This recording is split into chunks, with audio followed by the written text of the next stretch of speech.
We'll be running out of the numbers, Father. So many wonderful things that you have done in each and every one of our lives. We thank you this morning. Lord, as we come before you, Lord, we pray that you speak to our hearts. Bless us with your word. Lord, speak directly to us, Father, Lord. Help us to be bold and help us to be people of faith who will trust in you, Father. That's what you've spoken to us today, Father, that we will trust in you.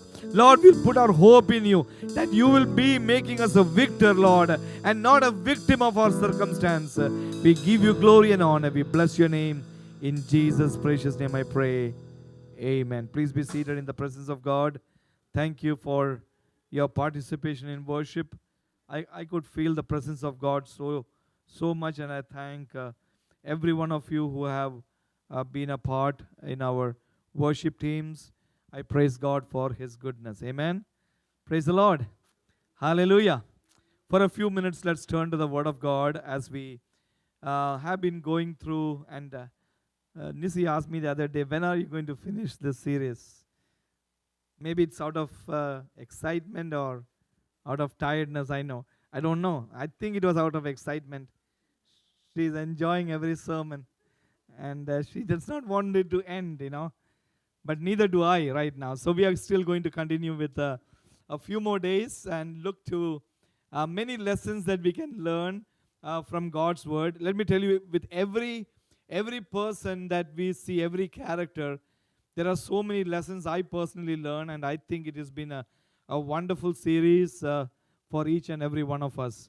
Because this is the life that God is training us to live. I'm telling you one more thing. Don't trust in your jobs. Don't trust in your health. Anything can fail anytime. It's just like a car in the breakdown. You think the car is going to take you to the destination, but don't lean on any of these things, because God is the only one we can trust in this morning. Amen. We are going to continue looking at the characters in the roll call of faith in Hebrews chapter 11. എബ്രായർ അതിൻ്റെ 11-ാമത്തെ അധ്യായത്തിലോട്ട് നമ്മുടെ ശ്രദ്ധയെ തിരിക്കാം. Can we all turn to Hebrews chapter 11?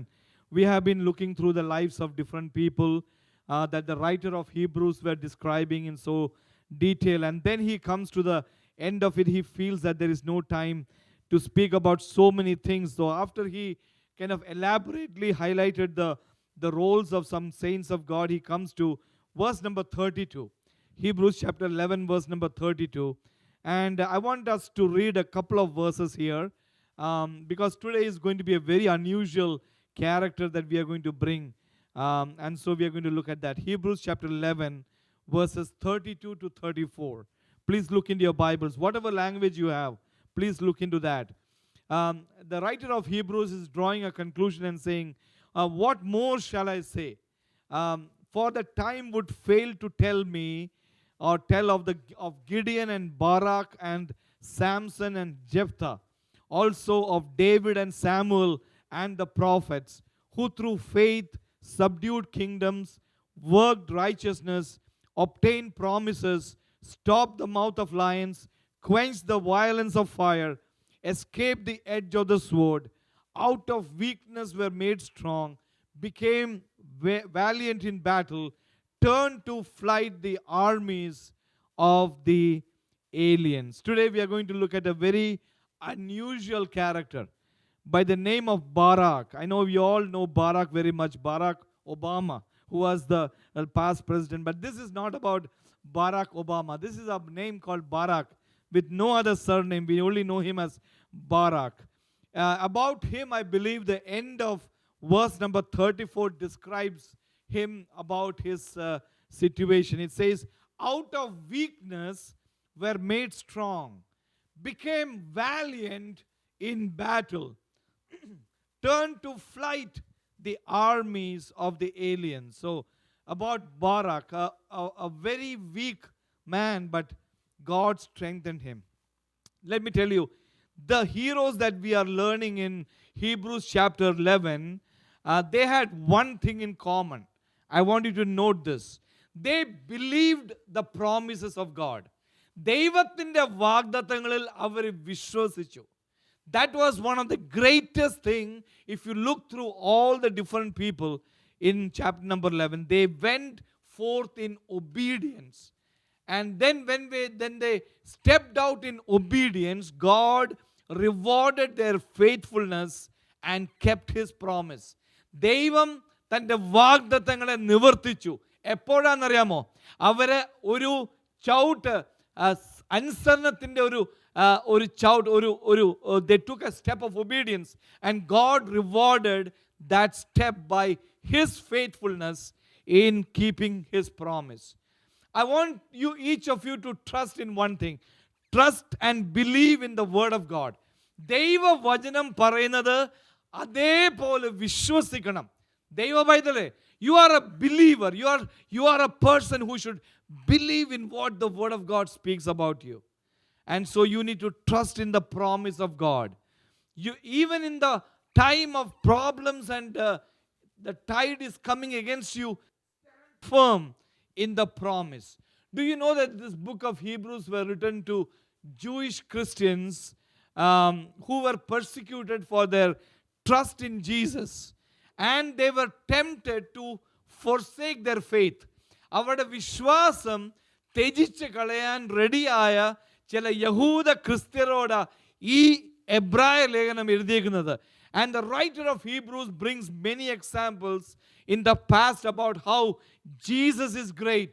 He is greater than Moses. He is greater than Melchizedek. He is greater than everyone. Jesus is great. And then he is bringing the examples of people who trusted in God's word. You know, the Christians had to simply go through the pressures of their life and not to return back into the old ways they were living before. So the writer of Hebrews wanted the people to keep their focus upon Jesus. Today I want to tell you, keep your focus upon Jesus. You cannot trust anyone in this world. മൂക്കിൽ ശ്വാസമുള്ള ഒരാളെ പോലും വിശ്വസിക്കില്ലെന്ന് I am standing in front of you and I am declaring. Don't believe completely any living person in this world. The only person that you can trust and believe is our Lord Jesus. So keep your focus on the promise of God. When you trust in him, the word of God says, and you know in Hebrews chapter 11 verse 6, that he is a rewarder of those who have faith in him, and he will reward them. And those who diligently seek him, he will take care of them. So you need to hold tight to the promise, because God is a faithful God and he will give you whatever he has promised. Anticipate that reward that is coming from God. Today, the person, as I said, mentioned, his name is Barak. Many people don't know about this person, because think about Barak being surrounded by great people like Gideon, Samson, Jephthah, King David, Prophet Samuel. He was a man who was standing in great company. But if you think about him, the verse that aptly describes him is, out of weakness he was made strong. I will explain to you everything. Today we are going to go through that story in some detail. I'm going to explain how he became strong out of his weakness. You know, when he did that, when he stepped out in faith, വിശ്വാസത്തിൽ കാല് മുമ്പോട്ട് വെച്ചപ്പോൾ ദൈവം, God answered, and God did great wonders in the life of Barak. You know, the Bible scholars say that Barak was a timid guy. He was insecure, but he believed in the promise of God. He believed in the servant of God, and he went forward in obedience by faith, and God used him mightily as he went forward. So this man called Barak, he's also figuring out in the roll call of people of faith, because he trusted in the promise of God. You know, if you read through the story, this is a story not about Barak in particular, but it is a story of a woman called Deborah. And the story of Barak and Deborah has some interesting twists. But ultimately, and I want you to hear this very carefully, it is a story about faith and submission in God. It is our faith and submission to God's word that will give us the victory. But this person, Barak, had to step out in faith despite the consequence. Despite that, he would receive not much of praise for what is happening, because end of the day you will know that the praise would go to somebody else. He was not the one who would get the praise, but still he trusted in God. I want to highlight about God and the strength that he gives, because it is more than any human beings that can give us. So let's all, I want you to follow with me. Everyone, can you all do that? Can I see your hand if you're going to do that? Some of you have not lifting your hands. Please lift up your hands and say, praise the Lord.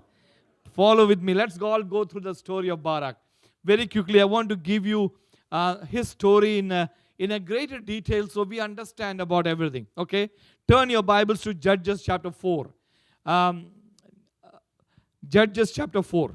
We are going to read predominantly Judges chapter 4, but also we are going to take some supplemental materials from Judges chapter 5, and we are going to do it together. So I want you to be with me and walk with me as we walk through the life of Barak. Okay, so his story, if you can divide it, I will divide it in 6 parts.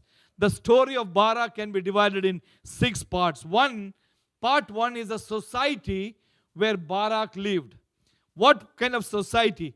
It was a difficult time during the times of the judges of Israel. You know, in the book of Judges, if you see, the times, it was a sad and repeated pattern that we see again and again during the period of the judges. What happens is, first of all, God's people will turn away from God. They will go to other gods. And then God would punish them and hand them over to an enemy power that would take control of Israel. Then they would cry out to God in the midst of their oppression.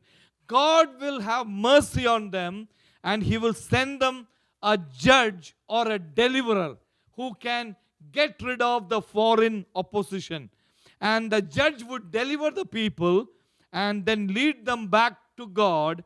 They would praise God for his mercy, but then after some time, they will again forget about him and return to the worship of other gods.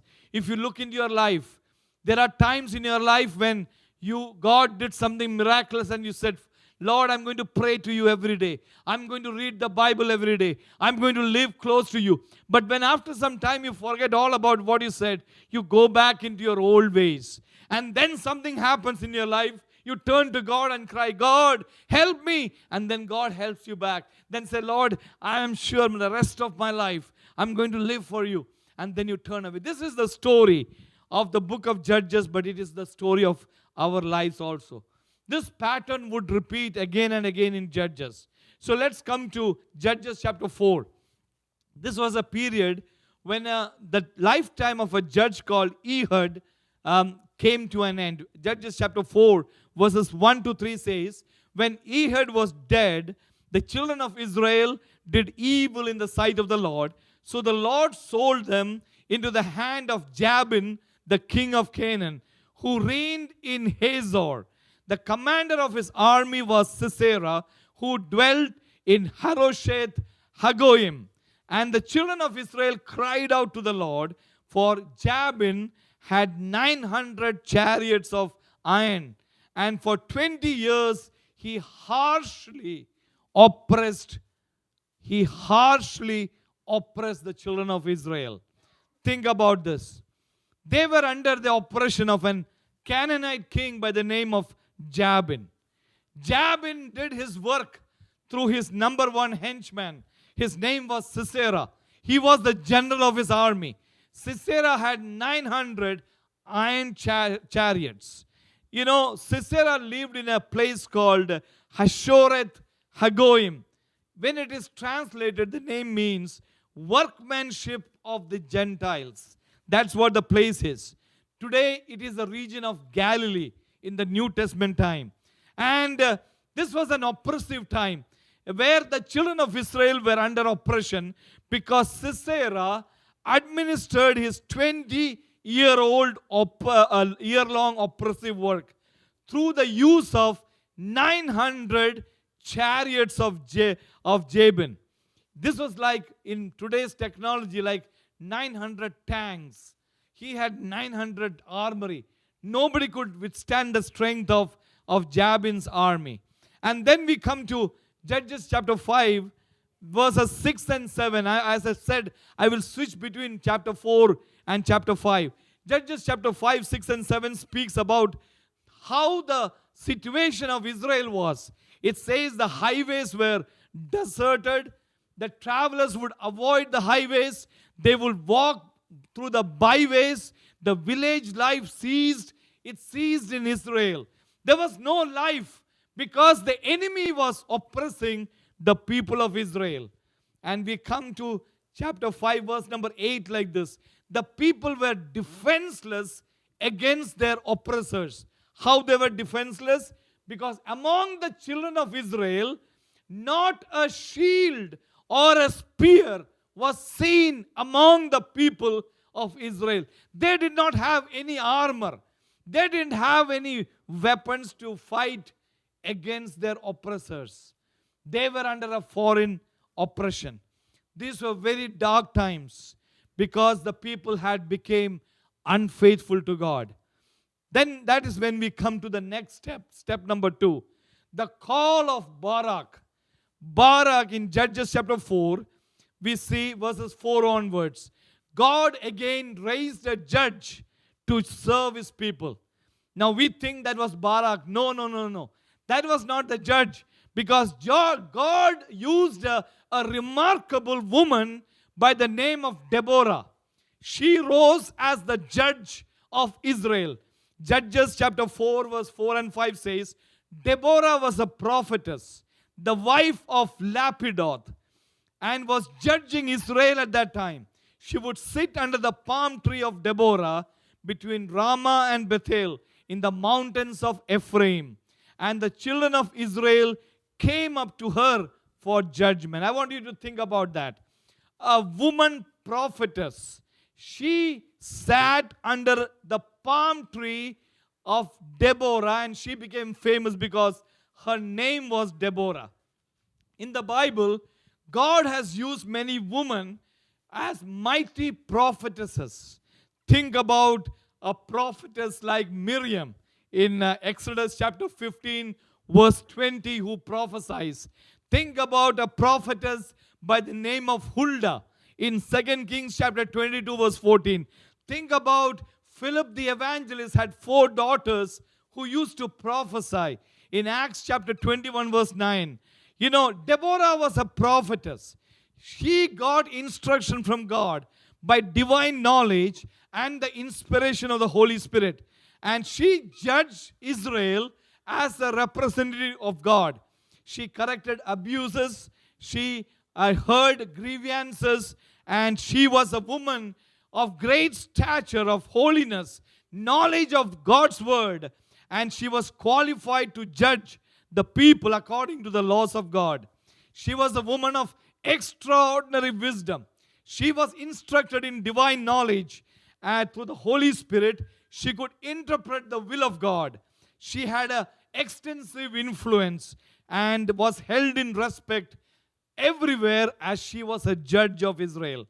Because she was a prophetess, it was that God let her know that instead of her, God appointed a man to be a deliverer to the people of God. And so, under the direction of God, Deborah sent for a man called Barak to raise an army and to engage the forces of Sisera. Barak was never knowing about the call until he got a direct call from Deborah. I said, turn to Judges chapter 4, 6 and 7. Look here what happened. She sent and called for Barak, the son of Abinoam, from Kadesh in Naphtali, and said to him, and I want you to now pay a lot of attention to the calling of Barak. Please, everyone, listen to this. You will see the beauty of the call of God. Look at here. This is what the call went to Barak. has not the God of Israel commanded? So she's delivering a command from the God of Israel. Go and deploy troops in Mount Tabor. Take with you 10,000 of the sons of Naphtali and of the sons of Zebulun, and against you I will deploy Sisera, the commander of Jabin's army, with his chariots and his multitude at the river Kishon, and I will deliver him into your hand. You know, Mount Tabor was south of the Sea of Galilee. What Barak had to do was to gather 10,000 soldiers from his hometown of Naphtali and from the nearby tribe of Zebulun. And he was to go to Mount Tabor to do battle with Sisera and his vast army of his iron chariots. 900 of them, of his chariots. And God promised victory. ദൈവം അവർക്ക് വിജയം already promised ചെയ്തു. Look at how God says, I will deliver him into your hand. Now, I want you to think about this. Pay attention here. It is in a remarkable way that God promised victory. He said, against you, I will deploy Sisera at the river Kishon, and I will deliver him in your hand. Think about the way God is orchestrating things. Barak was to deploy his troops, but God is the one who would deploy the Sisera's troops. One side, Barak is getting 10,000 men. On the other side, God is deploying Sisera. And where they were to be ending, it is particularly mentioned about the river Kishon, into the hands of Barak.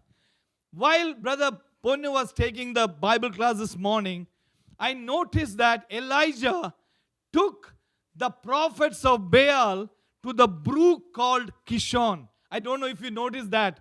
In the end of 1 Kings chapter 18, he's taking them to the brook to kill the prophets of Baal and Asheroth. Do you know it was a river during the time of Barak? That river dried up to be a brook because of the famine in Israel. And in both the places, the enemy was killed in that brook or that river called Kishon. That is very wonderful. I didn't learn that till the Bible class today morning when I looked into the scriptures and said, wow, that was the river Kishon. Now it is a brook called Kishon. It's the same thing. It's the same place where God is eliminating the enemies of God near that brook and the river. But let me tell you, Barak, in spite of his human limitations, he had to do a couple of things. One, he can reject the call of God. He says, hey, you go to hell. I don't care about you. You are a lady. I'm a man. You're telling me to come here. I'm not going to come. I don't care. He could have just ignored. He could have just said, I cannot come. But do you know what?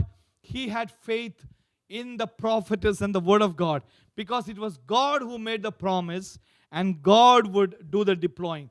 But when you think about Barak, the reason I'm saying, we come to the next part, and I want to highlight the weakness of Barak. Barak was a weak person. He was not a very strong man who believed in himself. Look at Judges chapter 4, verse 8 to 10. We don't know whether he was even a soldier in the army or he had any training there. But he was a timid man, a man of weakness. That is why when the call came to Barak, all Barak was to do was to go take the call of God. But do you know what he said? Look at verse number 8. Judges 4, verse number 8. Barak said to her, if you will go with me, then I will go. If you will not go, then I will not go. This reminds me of small children. Mom, you come with me. Oh, Mane, you go and sing that song in the stage. No, Mom, you come with me. Just hold the mom's hand, in the back and the stage. The mom, pats, and the boy sings a song. It's like no trust, no confidence in himself. He's telling the lady, you have to come with me. If I have to go and win the battle, I'm not going to do it alone, That was not a bold thing to say. But, if Deborah would go, he would obey the call of God. If she is not going to come, he is not going to obey the call of God. Maybe we are too judgmental upon Barak. But do you know what? This is an impossible battle. Think about the great enemy, the strength of the enemy.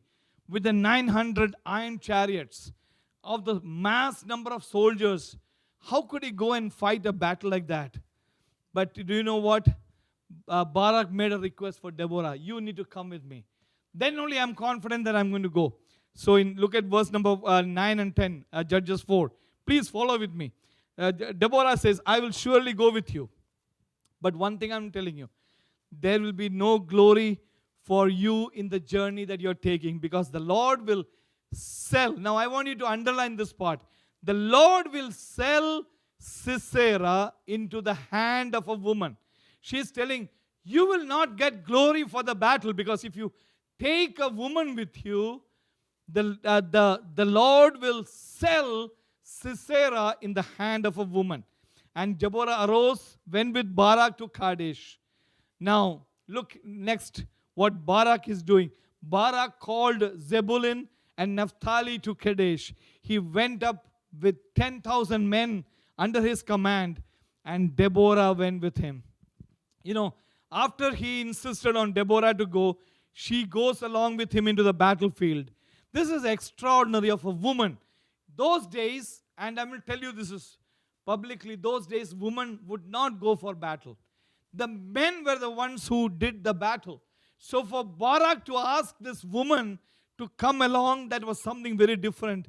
But she was a very brave woman. And she was one of the first woman leaders to lead an army to fight against the enemy. And so, but Barak was very bold when she was there, so that they would be like a team, and each doing the part that they are suited to. They both were in the team in the battle. Turn to Judges chapter 5 verse 12. See what the song is being sung. Awake, awake, Deborah, O son of Abinoam. Awake, awake, sing a song.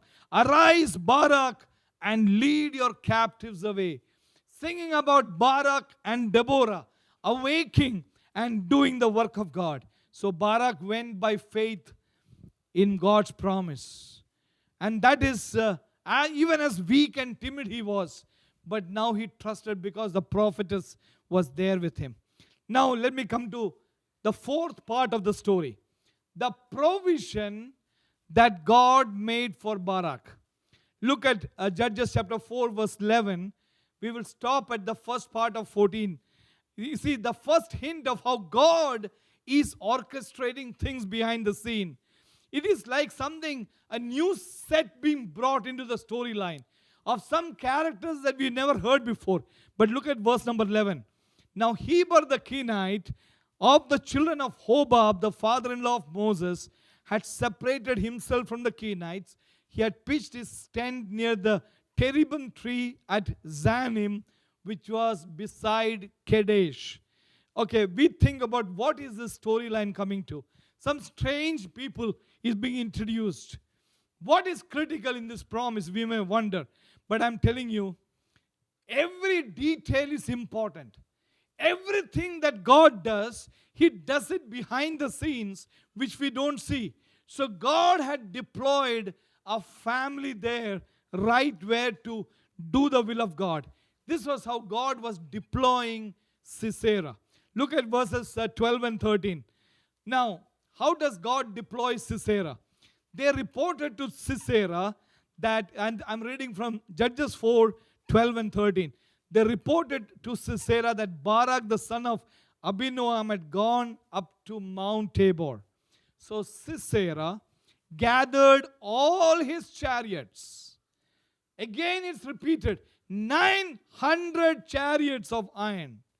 And all the people with him from Harosheth Hagoyim to the river Kishon. Now think about that. What did God say? I'm going to deploy Sisera to the river Kishon. Now he is getting all the chariots, he is bringing them to the river Kishon. So when he hears about Barak's army coming against, he goes to the very place that God had already said, I'm going to deploy. because it would be there in that river that Sisera's army would meet the end. When Barak was obedient to the call of God, God deployed Sisera to the place that God wanted them to be. Look in verse number 14a. And Deborah is saying to Barak, "Up, for this is the day that the Lord has delivered Sisera in your hand. Has not the Lord gone before you?" ദൈവം നിന്റെ മുമ്പാകെ പോയി. Do you know sometimes how God makes path for you? You think it is by your strength, but God goes before you, opens up paths. So you are in places today that you have never thought before. In this case, God has gone before Barak. And you know what? When we trust in obeying the will of God, the call of God, God will keep His promise. Today, I want to tell to everyone today, if you trust in keeping the word of God, ദൈവ വചനം അനുസരിച്ചാൽ ദൈവം തൻ്റെ വചനത്തിൽ കൂടെ പ്രവർത്തിക്കും. God is going to do something amazing. Look how faith comes to action. We come to the fifth part of the story, the obedience of Barak. Look at Judges verse 4, verse 14b onwards. So Barak is stepping out. He goes forward to a task that is impossible in human standards. Judges 4:14, the second part. So Barak went down from Mount Tabor with 10,000 men following him. ദൈവം അവനോട് 10,000 ആൾക്കാരെ deploy ചെയ്യാൻ പറഞ്ഞു. Barak did exactly that. He got 10,000 men. He was right where God told him to go because it was a seeming impossible situation. Barak trusted in the promise of God. Listen to me. He stepped out in faith. Barak വിശ്വാസത്തോട് തൻ്റെ കാൽ ചുടൽ മുമ്പോട്ട് വെച്ചു. ദൈവത്തിൻ്റെ വചനത്തിൽ ആശ്രയിച്ച്, trusting in the promise of God, he stepped out in faith. Brothers and sisters, you may wonder why some things are not happening, because you are not obeying the word of God. You are not stepping out in faith based on what he's telling you. Barak stepped out and he found God to be faithful. Look here, verse number 15 and 16, Judges chapter 4. And the Lord routed Sisera and all his chariots and all his army with the edge of the sword before Barak. So Sisera alighted from his chariot. He fled on foot, and Barak pursued the chariots and the army as far as Harosheth Hagorim. And all the army of Sisera fell by the edge of the sword. Not a man was left. Sagala Sainyathim, Barak, than 10,000 men, they destroyed them. It was a complete victory. Do you know who did that? Can you tell me who did that? God did that. You know how did it happen? That is not the real background of the story. Do you know what happened? God deployed Sisera at the river Kishon so that he would be caught in a flash flood that would completely render his 900 chariots useless because they got stuck up in the mud.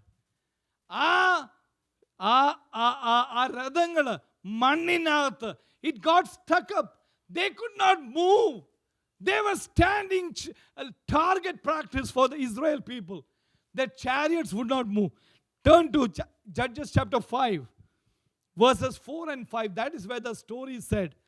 Look here in that song.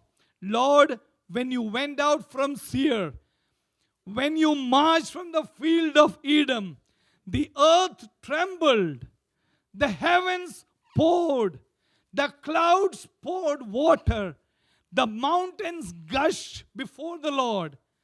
This Sinai, before the land, before the Lord God of Israel.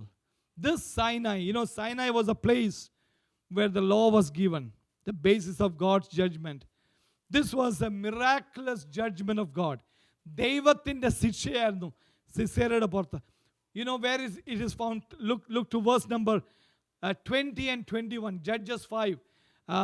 അഞ്ചാമത്തെ അധ്യായം 20-21.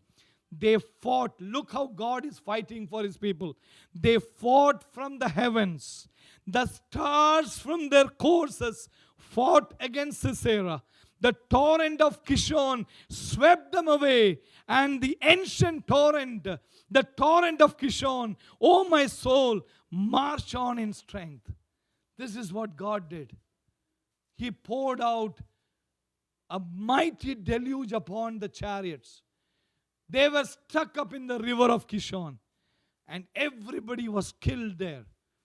The people, the army of Barak, they killed everyone. It says not a single person was alive except Sisera. Now let's come to the next part of the story, the sixth part. I want to tell you about Barak's God. ആ ദൈവത്തെക്കുറിച്ച് ഞാൻ പറയട്ടെ. Do you know that because Sisera's chariot got stuck up in the mud, he had to climb out of his chariot. നമ്മുടെ ചില വണ്ടി flat tyre ആകുമ്പോൾ സ്റ്റെപ്പനി ഇല്ലാത്തപ്പോൾ you start walking and seeing if there is somebody to help you. Barak's Sisera's chariot got stuck up. There's no way it can go. He started walking on his foot. All his army was destroyed now. Now we come to verse number 17 and 18. Judges 4, 17 and 18. Now this is the last part of the story. Sisera is flooding into the tent of Jael, the wife of Heber the Kenite. We looked at that person's name before. There was a peace between Jabin, the king of Hazor, and the house of Heber the Kenite. Jael went to meet Sisera. She said to him so sweetly, "Turn aside, my lord, turn aside to me. Do not fear." And he turned aside to her. Into the tent, she covered him with a blanket. Look at that. Look at the initial reaction. Do you remember this family of Heber the Kenite who moved out from other people? Why did they move out? Because God had a plan through them. That was the hand of the sovereign God. You know, and this lady, Jael, she invited this Sisera into her tent. And she said, you know what? Take a sleep.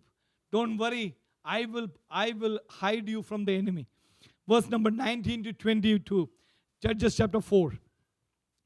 He said to her, "Please give me a little water to drink, for I am thirsty." He was very thirsty after all that walking. Like some of us get thirsty after running some time.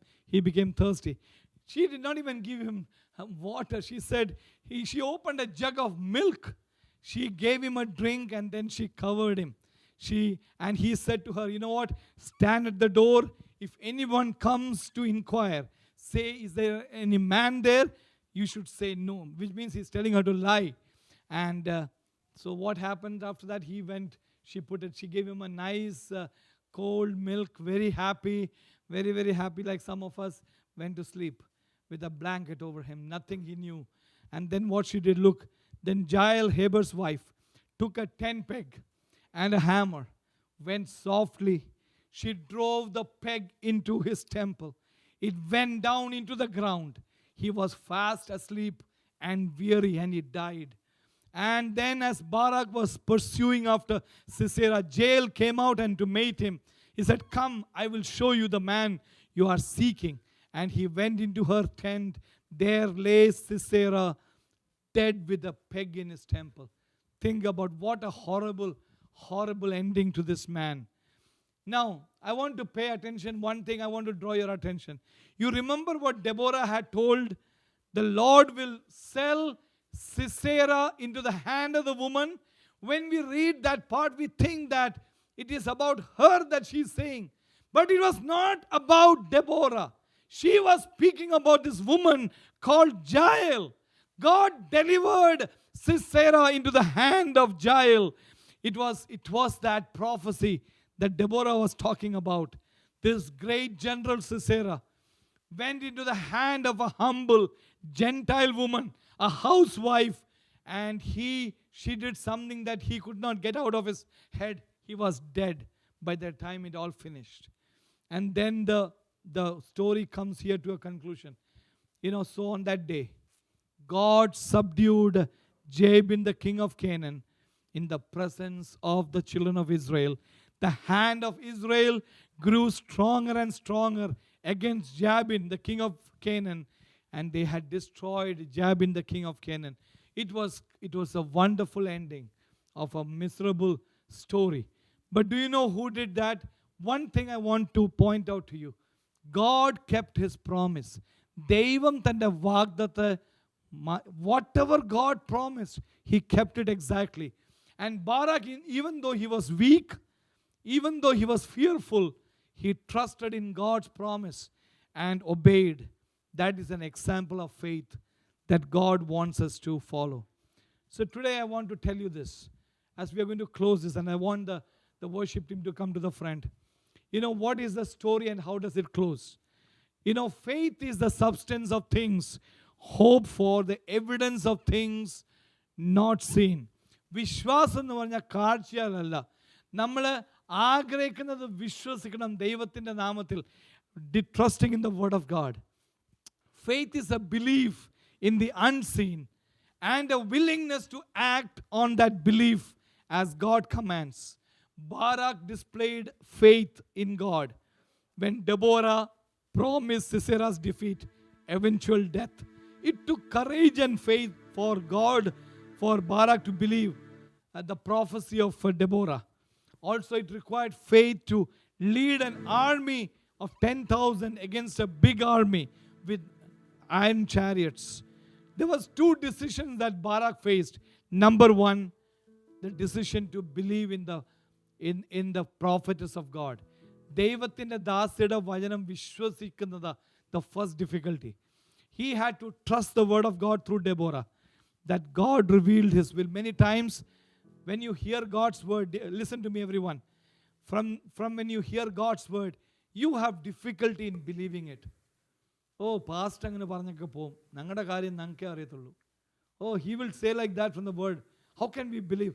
Let me tell you, number one, come out of your life of living by sight. Start trusting in the word of God. Can you start believing by faith? വിശ്വസിക്കാമോ ദൈവത്തിൻ്റെ വചനം? എന്നാൽ ദൈവത്തിൻ്റെ ഒരു വലിയ പ്രവർത്തനം നമ്മൾ കാണും. And you know what? The second decision for Barak was to submit to God. One, to believe the word of a woman. Number two, to submit to the word of God. Whatever God told Barak, he did exactly that. എത്ര പേരെ കൊണ്ടുപോകണം? He took exactly that many people. എവിടെ പോകണം അവിടെ തന്നെ Barak പോയി നിന്നു. He trusted and obeyed the word of God. Let me tell you, brothers and sisters, if you trust and obey in the word of God, God will do some extraordinary things in your life. Can you believe that today? വിശ്വസിക്കാമോ? ദൈവത്തിൽ വിശ്വസിക്കാമോ? ദൈവത്തിൻ്റെ വചനത്തിൽ വിശ്വസിക്കാമോ? Can you trust him? You know what? It's very hard on the natural way. But let me tell you that God can use, ordinary people to do extraordinary things. Deborah is spoken of as a wife. Judges chapter 4 verse 4. And as a mother in Israel. She was a mother. Judges chapter 5 verse 7. She was an ordinary woman but a spokesman for God. She arose with a leadership to lead the people along with Barak. Sometimes God will ask you to step out and take positions of leadership to do something for the work of God's kingdom. Are you willing to come up? Do you want to just sit back and let others do? Majority of our people, they sit back. Oh, avaru cheyyatane, avaru paadate, let them play the instruments. I will sit here.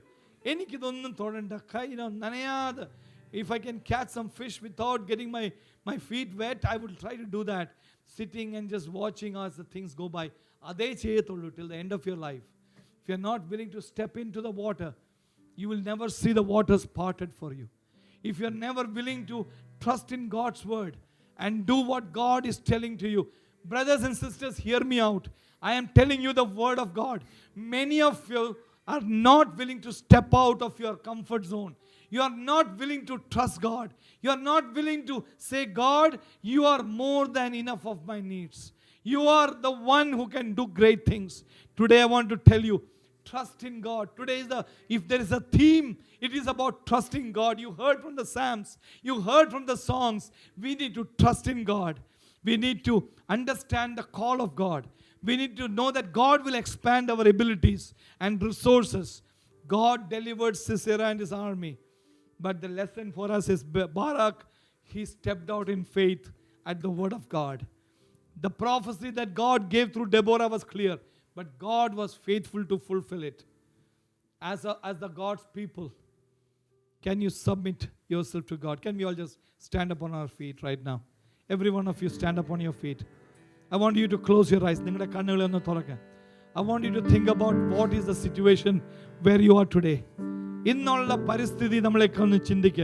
me ask you this. Is the enemy oppressing you in any area of your life? I don't know what I'm talking about. Maybe it is a sickness. Maybe it is a relationship. Maybe it is to do with your husband-wife relationship or parents-children relationship. Maybe it is regarding your personal life, your integrity. Maybe it is a health issue that you're battling with. What are you facing today? Let me ask you this question. Ask yourself, where am I stuck up today? Because God wants to take you out of that. Today there is a river, Kidron, a brook Kidron, where God wants you to slay your enemy. You have to take control over your situations, trusting in the promise of God. Can you believe the word of God? Can you surrender before God and say, Lord, I trust you, Father God. Lord, I trust your word. I trust you, the word of your servant today. I am going to do what you want me to do. Hallelujah. I want you to step out in faith. Hallelujah. This morning I want to call upon some of you. Normally I don't do things, but if you are in a situation, you don't have to speak about that. That is putting you back, that is causing you grief, that you are battling with today. The Lord wants you to step out by faith. Today by your actions you're going to do it. I want you to step out of your seat. Hallelujah. In the pagal samayam seat step out and come to the front today. I want you to surrender yourself before God. Everybody, every eye closed. If you are having a situation in your life that you're asking God's help, the Lord is inviting you. Don't sit back. Don't look at other people. Don't be fearful. If you are willing to step out, the Lord promises to you, He will do something extraordinary in your life today. Everybody, please be in an attitude of prayer. Every eye is closed, please. Every eye is closed. Hallelujah. The Lord is going to do. It's up to you. It's your decision. If you don't want to step out, that is fine.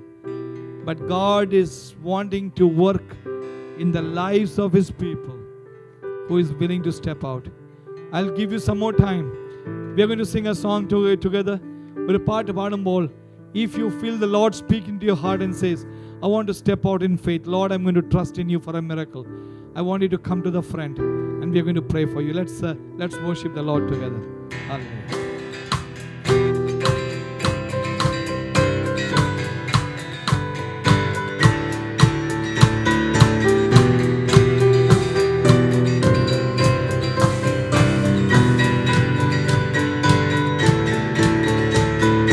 Water you turn into wine. Open the eyes of the blind. There's no one like you. None like you. Into the darkness you shine. Out of the ashes we rise. There's no one like you. None like you. Our God is greater, our God is stronger. God, you are higher than any other. Our God is healer, awesome in power. Our God, our God. Our God is greater, our God is stronger. God, you are higher than any other. Our God is healer, awesome in power. Our God, our God.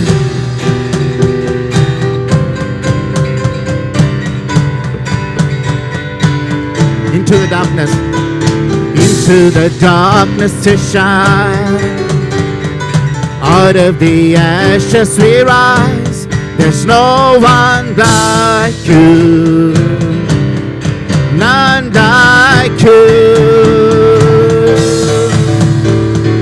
Our God is greater, our God is stronger. God, you are higher than any other. Our God is healer, awesome in power. Our God, our God, our God is greater, our God is stronger. God, you are higher than any other. Our God is healer, awesome in power. Our God, our God. And if our God is for us, then who could ever stop us? And if our God is with us, then what can stand against? And if our God is for us, then who could ever stop us? And if our God is with us, then what can stand against? Hallelujah.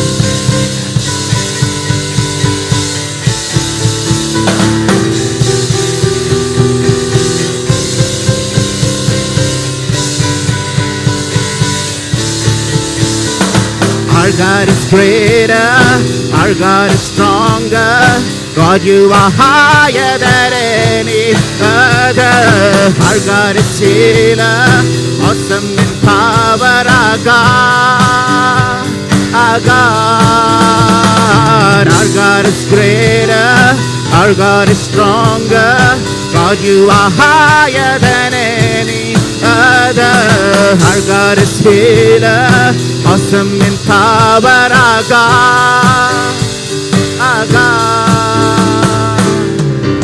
Amen. Hallelujah. Hallelujah. Loving, gracious Father, we thank you for the word that you spoke to each one of us this morning. Father, you are greater, you are stronger. You are a God who keeps your promises. Lord, you have invited your children to come forward, and you are the one who can do extraordinary things in our life. I pray for everybody standing here this morning. Lord, I pray that these days that we will come out of our, Lord, walking by sight, looking at things and complaining and grumbling and moving forward, and look to Jesus and look to the author of faith and trust in your promises and move forward, because you will do some extraordinary things for us. I pray your blessings upon your people, Lord, as they go back to their homes, and many of them are going to, Lord, hospitals which is full of COVID patients. Many of them are going to schools, Lord, our children where there are, Lord, infected people. I pray that you protect them all. I pray that you keep us all safe, Father, Lord. We give you glory because you are an amazing God. Thank you for teaching us a wonderful lesson today. I pray that you lead us and guide us. We give you the glory. In Jesus' name I pray. Amen. Please be seated in the presence of God. There's a couple of things that we are going to do. Please don't leave the place right now.